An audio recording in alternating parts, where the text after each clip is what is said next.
신앙 고백하겠습니다. 나는 전능하신 아버지 하나님 천지의 창조주를 믿습니다.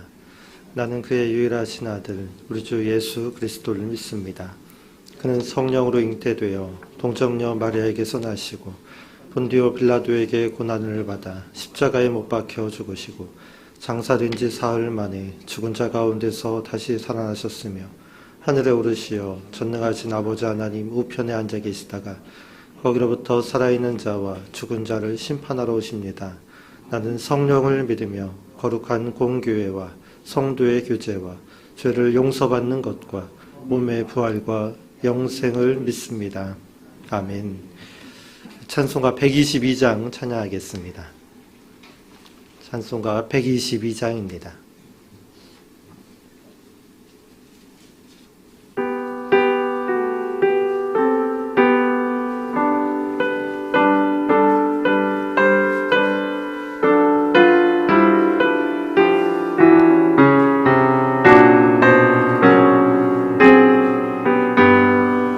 참 반가운 성도여 다 이리 와서 베들레헴 성 안에 가봅시다.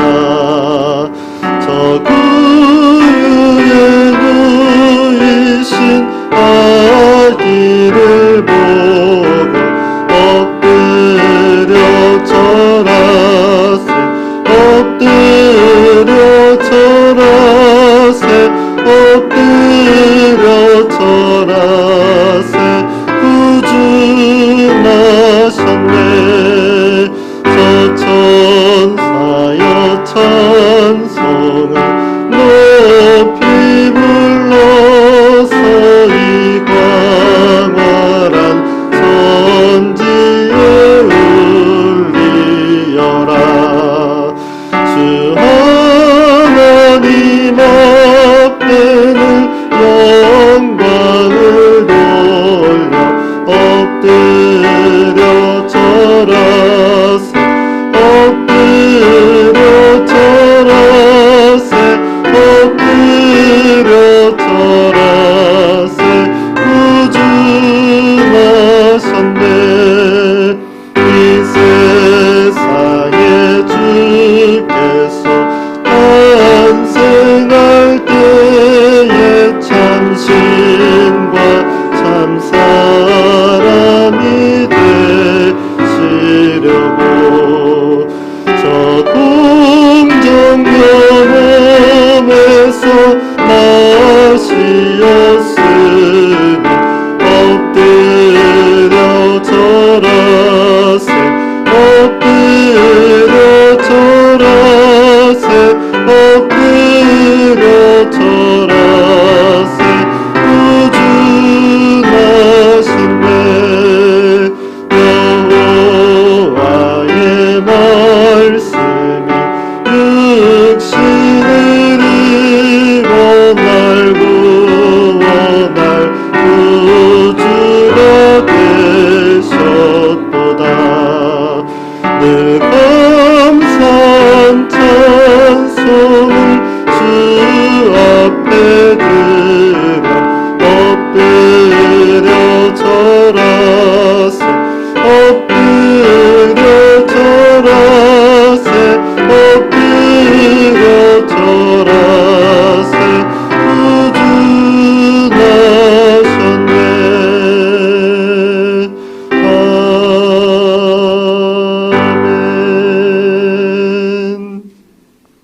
공동체 성경 읽기 오늘 말씀은 고린도전서 12장 말씀입니다. 제12장 형제들아 신령한 것에 대하여 나는 너희가 알지 못하기를 원하지 아니하노니 너희도 알거니와 너희가 이방인으로 있을 때 말 못하는 우상에게로 끄는 그대로 끌려갔느니라. 그러므로 내가 너희에게 알리노니 하나님의 영으로 말하는 자는 누구든지 예수를 저주할 자라 하지 아니하고 또 성령으로 아니하고는 누구든지 예수를 주시라 할 수 없느니라. 은사는 여러 가지나 성령은 같고 직분은 여러 가지나 주는 같으며 또 사역은 여러 가지나 모든 것을 모든 사람 가운데서 이루시는 하나님은 같으니 각 사람에게 성령을 나타내심은 유익하게 하려 하십니다. 어떤 사람에게는 성령으로 말미암아 지혜의 말씀을, 어떤 사람에게는 같은 성령을 따라 지식의 말씀을, 다른 사람에게는 같은 성령으로 믿음을, 어떤 사람에게는 한 성령으로 병 고치는 은사를, 어떤 사람에게는 능력 행함을, 어떤 사람에게는 예언함을, 어떤 사람에게는 영들 분별함을, 다른 사람에게는 각종 방언 말함을, 어떤 사람에게는 방언들 통역함을 주시나니 이 모든 일은 같은 한 성령이 행하사 그의 뜻대로 각 사람에게 나누어 주시는 것이니라. 몸은 하나인데 많은 지체가 있고 몸의 지체가 많으나 한 몸임과 같이 그리스도도 그러하니라. 우리가 유대인이나 헬라인이나 종이나 자유인이나 다 한 성령으로 세례를 받아 한 몸이 되었고 또 다 한 성령을 마시게 하셨느니라. 몸은 한 지체뿐만 아니요 여럿이니 만일 발이 이르되 나는 손이 아니니 몸에 붙지 아니하였다 할지라도 이로써 몸에 붙지 아니한 것이 아니요 또 귀가 이르되 나는 눈이 아니니 몸에 붙지 아니하였다 할지라도 이로써 몸에 붙지 아니한 것이 아니니 만일 온 몸이 눈이면 듣는 곳은 어디며 온 몸이 듣는 곳이면 냄새 맡는 곳은 어디냐. 그러나 이제 하나님이 그 원하시는 대로 지체를 각각 몸에 두셨으니 만일 다 한 지체뿐이면 몸은 어디냐. 이제 지체는 많으나 몸은 하나라. 눈이 손더러 내가 너를 쓸 데가 없다 하거나 또한 머리가 발더러 내가 너를 쓸 데가 없다 하지 못하리라. 그뿐 아니라 더 약하게 보이는 몸의 지체가 도리어 요긴하고 우리가 몸에 덜 귀히 여기는 그것들을 더 귀한 것들로 입혀주며 우리 아름답지 못한 지체는 더욱 아름다운 것을 얻느니라. 그런즉 우리의 아름다운 지체는 그럴 필요가 없느니라. 오직 하나님이 몸을 고르게 하여 부족한 지체에게 귀중함을 더하사 몸 가운데서 분쟁이 없고 오직 여러 지체가 서로 같이 돌보게 하셨느니라. 만일 한 지체가 고통을 받으면 모든 지체가 함께 고통을 받고 한 지체가 영광을 얻으면 모든 지체가 함께 즐거워하느니라. 너희는 그리스도의 몸이요 지체의 각 부분이라. 하나님이 교회 중에 몇을 세우셨으니 첫째는 사도요 둘째는 선지자요 셋째는 교사요 그 다음은 능력을 행하는 자요 그 다음은 병 고치는 은사와 서로 돕는 것과 다스리는 것과 각종 방언을 말하는 것이라. 다 사도이겠느냐 다 선지자이겠느냐 다 교사이겠느냐 다 능력을 행하는 자이겠느냐 다 병 고치는 은사를 가진 자이겠느냐 다 방언을 말하는 자이겠느냐 다 통역하는 자이겠느냐. 너희는 더욱 큰 은사를 사모하라. 내가 또한 가장 좋은 길을 너희에게 보이리라. 아멘. 오늘 본문의 말씀을 보겠습니다. 누가복음 19장 41절에서 44절까지 말씀입니다. 신약성경 누가복음 19장 41절에서 44절까지의 말씀 함께 읽습니다. 대답하여 가까이 오사 성을 보시고 우시며 이르시되 너도 오늘 평화에 관한 일을 알았더라면 좋을 뻔하였거니와 지금 내 눈에 숨겨졌도다. 날이 이를지라 내 원수들이 토둔을 쌓고 너를 둘러 사면으로 가두고 또 너와 및 그 가운데 있는 내 자식들을 땅에 메어치며 돌 하나도 돌 위에 남기지 아니하리니 이는 내가 보살핌 받는 날을 알지 못함을 인함이니라 하시니라. 아멘. 감사원금 정우수 사모님, 감사원금 양영 권사님, 감사원금 최경혜 권사님, 일천번째 황희돈 집사님, 일천번째 유준경 유용선 김혜자 유예림, 일천번째 김유신 오선경 김준성 김준우, 일천번째 장진용 김정욱 장규식 장진혁, 일천번째 김봉재 박연희 김서율 들으셨습니다. 기도하겠습니다. 하나님 감사합니다. 오늘도 우리에게 새 날을 허락하시니 감사합니다. 하루를 주님과 동행하게 하시고 하나님의 은혜가 임한 하루가 되게 하시고 하나님의 능력과 역사 안에 거하는 우리의 삶이 되게 하옵소서. 아버지 하나님 우리의 영과 육을 지키시고 보호하셔서 어디에서 무엇을 하든지 하나님의 인도 아래 하나님의 보호 아래 우리가 거하게 하옵소서. 오늘도 하루를 살아갈 동안 믿음으로 살게 하시고 능력 있게 살게 하시며 승리하는 삶이 되게 하옵소서. 이 추위에 우리의 건강과 안전을 지켜주시옵소서. 주님께 귀한 예물 가지고 나왔습니다. 이 예물 기뻐 받아주시고 하나님의 나라와 영광을 위해 귀하게 쓰임받는 예물 되게 하시며 드린 손길 위에 더 큰 은혜와 감사가 채워지게 하옵소서. 예수님의 이름으로 기도합니다. 아멘. 여러분 울어본 적이 있으십니까? 마지막으로 울었을 때가 언제입니까? 우리는 슬플 때 눈물을 흘립니다. 그리고 또 아플 때도 눈물을 흘립니다. 또는 화가 날 때, 억울한 일이 생기거나 분노로 마음이 요동칠 때도 눈물을 흘립니다. 언젠가 저희 집 아이가 왜 하품을 하면 눈물이 나느냐 이렇게 물은 적이 있습니다. 하품을 할 때도 눈물이 나기는 합니다. 예수님도 눈물을 흘리셨습니다. 성경에 보니 예수님이 눈물을 흘렸다는 기록이 세 군데에서 나옵니다. 먼저 히브리서 5장 7절 말씀에 나오는데요. 우리 5장 7절 말씀을 보면 그는 육체에 계실 때에 자기를 죽음에서 능히 구원하실 이에게 심한 통곡과 눈물로 간구와 소원을 올렸고, 이때 흘린 눈물은 요한복음 17장과 연계해서 보아야 하는데요. 예수님께서 십자가에 달리기 전에, 그러니까 겟세마네 동산에서 피땀 흘리면서 기도하실 때 흘린 눈물입니다. 예수님은 그때 이렇게 기도하며 눈물을 흘렸습니다. 요한복음 17장 15절 말씀에 보면 함께 읽습니다. 내가 비옵는 것은 그들을 세상에서 데려가시기를 위함이 아니요 다만 악에 빠지지 않게 보존하시기를 위함이니이다. 예수님이 어떤 기도를 하면서 눈물을 흘리셨습니까? 예수님은 제자들을 비롯한 하나님의 자녀들이 악에 빠지지 않고 시험에 들게 하지 않게 보호하고 도와달라는 그러한 기도를 하면서 눈물을 흘리셨습니다. 이 눈물은 중보자로서의 눈물입니다. 다음으로 예수님은 나사로의 죽음 앞에서도 눈물을 흘렸습니다. 요한복음 11장 32절에서 35절까지의 말씀을 보면 또 함께 봅니다. 마리아가 예수 계신 곳에 가서 배웠고 그 발 아래 엎드려 이르되 주께서 여기 계셨더라면 내 오라버니가 죽지 아니하였겠나이다 하더라. 예수께서 그가 우는 것과 또 함께 온 유대인들이 우는 것을 보시고 심령에 비통히 여기시고 불쌍히 여기사 이르시되 그를 어디 두었느냐 이르되 주여 와서 보옵소서 하니 예수께서 눈물을 흘리시더라. 예수님은 하나님의 백성들이 어려운 상황에 놓였을 때 그리고 안타까운 상황에 처했을 때 그들을 불쌍히 여기시고 긍휼히 여기시며 측은히 여기시고 눈물을 흘렸습니다.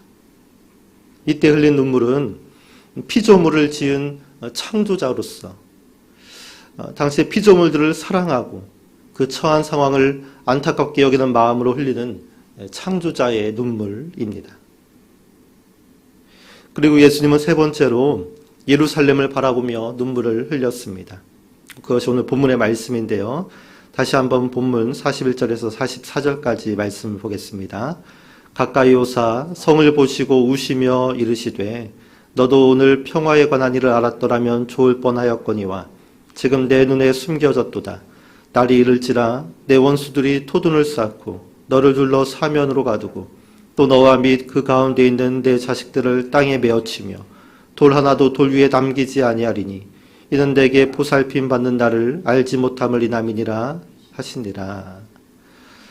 이때 흘린 눈물은 예루살렘에 닥쳐올 그 불행한 사건, 그 처참한 미래를 예견하면서 흘린 눈물인데요. 예수님은 평화의 도시 예루살렘의 평화가 사라질 것을 예견하며 눈물을 흘렸습니다. 원수들에게 포위될 것과 자녀들이 죽임을 당할 것을 바라보며 눈물을 흘렸습니다. 그리고 성전이 부서져 파괴될 것, 돌 하나도 돌 위에 남겨지지 않을 것을 예견하며 오늘 눈물을 흘리고 계십니다. 실제로 AD 70년에 예수님이 부활 승천한 또 한참 후에 로마의 장군 티투스가 이끄는 로마의 부대가 예루살렘을 침공했습니다. 로마는 4개의 군단을 동원해 예루살렘을 포위했습니다. 수로와 물자 공급을 차단해서 안에서부터 말라 죽이는 작전을 사용했습니다. 완전히 함락되기 전에 예루살렘은 완전히 지옥과 같은 그런 광경이었다고 기록하고 있습니다. 이때 죽은 유대인의 수가 얼마나 되었을까요? 역사가 타키투스는 이 사망자와 포로를 합쳐서 60만 명 정도 되었다 말하고, 유대인 역사가 요세푸스는 110만 명 정도가 예루살렘 공성전에서 죽었다 기록하고 있습니다. 예수님은 이처럼 예루살렘 성전이 돌 하나도 돌 위에 남기지 아니할 것이다, 이렇게 말씀하고 계시는데요. 전승에 의하면 성전의 벽돌과 벽돌 사이에 황금이 감춰져 있다는 소문이 돌아서 로마인들이 유대인 포로를 시켜서 이 벽돌을 한 장씩 한 장씩 다 드러냈다고 합니다. 황금을 얻기 위해서 그렇죠. 예수님은 지금 이 미래의 모습을 바라보며 눈물을 흘리고 계십니다. 이때 흘린 눈물은 하나님을 떠난 백성들에게 심판을 내려야 하는, 하나님을 벗어난 자녀들이 받아야 할 그 심판의 고통을 바라보며 흘리는 눈물입니다. 하나님의 고뇌와 슬픔과 탄식이 묻어있는 그 심판자로서의 눈물입니다. 마치 자식을 사랑하지만 어쩔 수 없이 눈물을 머금고 회초리를 들어야 하는 부모처럼 이스라엘에게 내려지는 그 심판을 바라보며 흘리는 그 심판자로서의 눈물인 것입니다. 올해 성지순례 다녀온 분들은 가셨을 텐데요. 예루살렘 감람산에 가면 이 예수님의 눈물, 오늘 흘린 눈물을 기념하며 지은 교회가 있습니다. 바로 눈물 기념 교회인데 사진을 보면 이렇습니다. 기억나세요? 저 오른쪽의 사진은 이제 그 교회 안에서 예루살렘을 바라보며 찍은 사진입니다. 예수님이 저때 그 예루살렘을 바라보면서 흘린 눈물이 오늘 본문의 말씀인 것입니다. 오늘 예수님이 흘린 눈물을 보며 우리 또한 그 눈물을 흘려야 함을 깨닫습니다. 먼저 우리는 중보자의 눈물을 흘려야 합니다. 예수님이 제자들의 믿음과 또 영혼을 위해 중보하면서 눈물을 흘렸듯이, 사도 요한이 사랑하는 자여 내 영혼이 잘됨 같이 내가 범사에 잘되고 강건하기를 간구하노라 이렇게 부르짖었듯이, 우리 또한 우리가 사랑하는 자들을 위해서, 우리의 가족과 친척과 친구와 이웃을 위해, 그들의 믿음과 영혼 구원과 축복을 위해 우리 또한 눈물 흘리며 기도해야 합니다. 또한 우리는 창조자의 눈물을 흘려야 합니다. 예수님은 죽은 나사로를 보며 눈물을 흘렸습니다. 나사로뿐 아니라 예수님은 당신의 피조물들이 고통받는 자리에는 두 발 벗고 찾아가셨습니다. 거지, 맹인, 창기, 이방인, 나병 걸린 사람, 매국노 할 것 없이 어떤 피조물이든지 그들이 고통받는 자리라면 달려가서 찾아가서 그들과 함께 아파하고 그들과 함께 즐거워했습니다. 세상엔 탄식하고 고통받는 하나님의 피조물들이 많습니다. 질병으로 고통 속에 있는 환우들이 있습니다. 경제적인 문제로 힘들어하는 이웃들이 있습니다. 진로의 문제, 신앙의 문제, 가정의 문제로 아파하는 하나님의 자녀들, 그렇게 신음하는 하나님의 자녀들이 있습니다. 우리는 이들을 외면치 말아야 합니다. 예수님이 이들을 찾아가서 그들을 바라보며 눈물을 흘렸듯이 우리 또한 그들을 위해 기도하고 힘이 되어야 하는 것입니다. 끝으로 우리는 심판자의 눈물을 흘려야 합니다.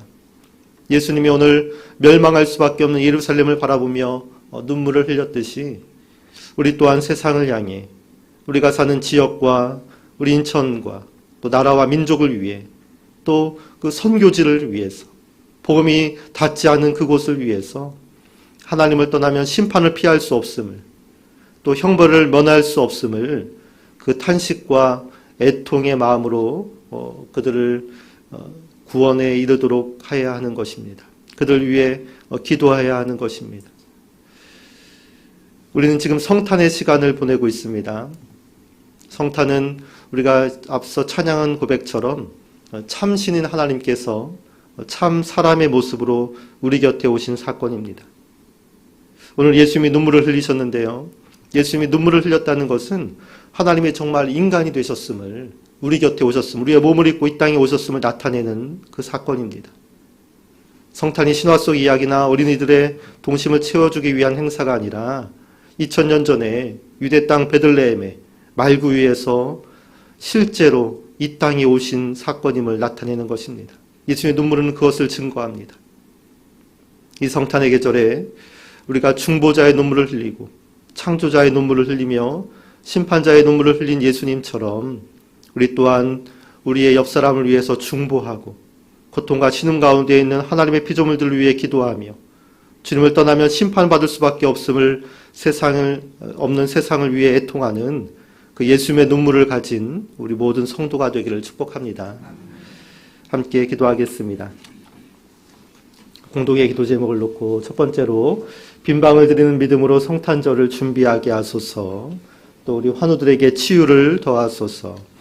우리 암투병 중인 환우들이 있습니다. 이름을 호명하면서 이들을 위해서 함께 중보하겠습니다. 김명희 권사님, 김예중 청년, 김효선 성도, 김희자 권사님, 백승업 지사님, 오수님 권사님, 조기복 권사님, 한지희 성도.